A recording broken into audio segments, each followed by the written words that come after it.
Welcome back to gossips garage. YCP నేతల అరెస్టుల episode AP politics ను షేక్ చేస్తోంది.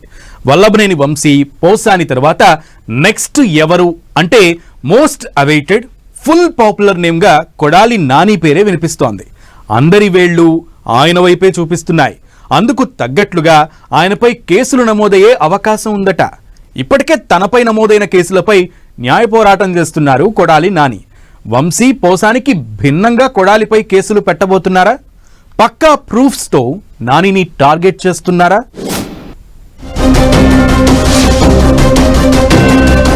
కొడాలి నాని టార్గెట్ గా పావులు కదులుతున్నాయా? ఇప్పటికే నమోదైన కేసులపై కొడాలి నాని న్యాయ పోరాటం. పక్కా ఎవిడెన్స్ తో కొడాలిని రౌండప్ చేస్తున్నారని talk. Kodali Nani YCP mass leader అయిన నాని కూటమి ప్రభుత్వం వచ్చినప్పటి నుంచి సైలెంట్ గా ఉంటున్నారు. ఆయన పేరు మాత్రం లైమ్ లైట్ లోనే ఉంటోంది. రేపో మాపో కొడాలి అరెస్ట్ అంటూ సోషల్ మీడియాలో కూటమి క్యాడర్ రచ్చరచ్చ చేస్తోంది. అయితే చంద్రబాబు, లోకేష్, పవన్ తో పాటు వారి కుటుంబ సభ్యుల మీద అసభ్యంగా మాట్లాడారంటూ పలువురు వైసీపీ నేతలను ఇప్పటికే అరెస్టు చేశారు పోలీసులు. ఈ క్రమంలోనే వల్లభనేని వంశీతో పాటు పోసాని కృష్ణమురళి అరెస్ట్ అయ్యారు.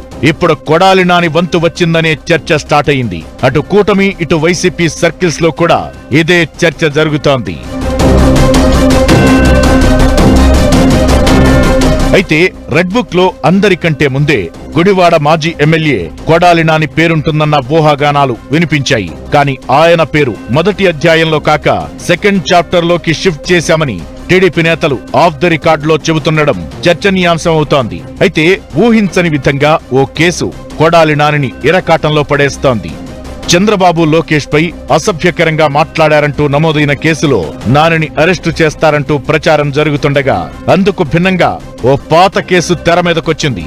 పోలీసులను అవమానించేలా, వారి ఆత్మస్థైర్యం దెబ్బతినేలా మాట్లాడారంటూ మచిలీపట్నంలో నాని మీద కేసు ఫైల్ అయింది. గతేడాది జూన్లో నమోదు చేసిన కేసును ఇప్పుడు అటక మీద నుంచి కిందకు దించగా ఆయన్ను జైలుకు పంపేందుకు ముహూర్తం సిద్ధం చేస్తున్నారట. ముందే జాగ్రత్త పడుతూ హైకోర్టులో పిటిషన్ వేశారు కొడాలి నాని. కూటమి అధికారంలోకొచ్చాక ఆయనపై వరుస కేసులు నమోదవుతుండగా రెండింట్లో ముందస్తు బెయిల్ మంజూరు కాగా విశాఖ కేసులో నోటీసులివ్వాలని కోర్టు సూచించింది. ఇక మచిలీపట్నంలో నమోదైన కేసులో కొడాలిని అరెస్టు చేస్తారనే భయం పట్టుకుందనే టాక్ వినిపిస్తోంది. దీంతో ఈ కేసును కొట్టివేయాలని ఆయన హైకోర్టులో పిటిషన్ వేశారు. మరోవైపు గుడివాడ టీడీపీ నేత రావి వెంకటేశ్వరరావుపై దాడితో పాటు అక్రమ మైనింగ్, భూ కబ్జాలపైన కొడాలిపై కేసులు నమోదు చేయనున్నారని అంటున్నారు. జగనన్న కాలనీకి సంబంధించిన భూసేకరణలో కూడా గోల్మాల్ చేశారని నానిపై ఎలిగేషన్స్ ఉన్నాయి. దీంతో ఆయన ఒక్కో కేసుపై హైకోర్టును ఆశ్రయిస్తూ వస్తున్నారు. కూటమి అధికారంలోకొచ్చిన తరువాత 9 నెలల కాలంలో కొడాలి 2-3 సార్లు మాత్రమే బయటకొచ్చారు. పార్టీ కార్యక్రమాలకు కూడా ఆయన పెద్దగా హాజరు కావడం లేదు.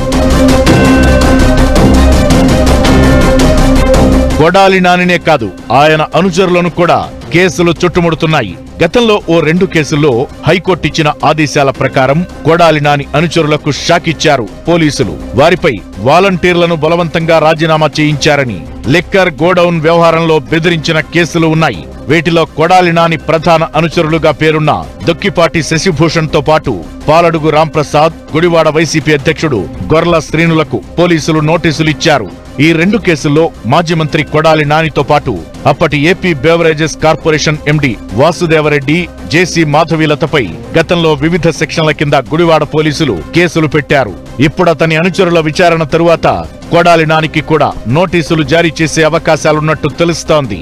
ఇలా పక్కా ఎవిడెన్స్ సేకరించి ఇప్పటి వరకు అరెస్ట్ అయిన నేతలకు భిన్నంగా నానిని కేసులతో ఉక్కిరిబిక్కిరి చేయబోతున్నారన్న టాక్ వినిపిస్తోంది. వల్లభనేని వంశీ, పోసాని కృష్ణమురళిలో ఎవరో ఒకరికి బెయిల్ వచ్చేలోపే నాని అరెస్ట్ ఉంటుందన్న టాక్ బలంగా వినిపిస్తోంది. రాబోయే రోజుల్లో ఏం జరగబోతుందో చూడాలి మరి.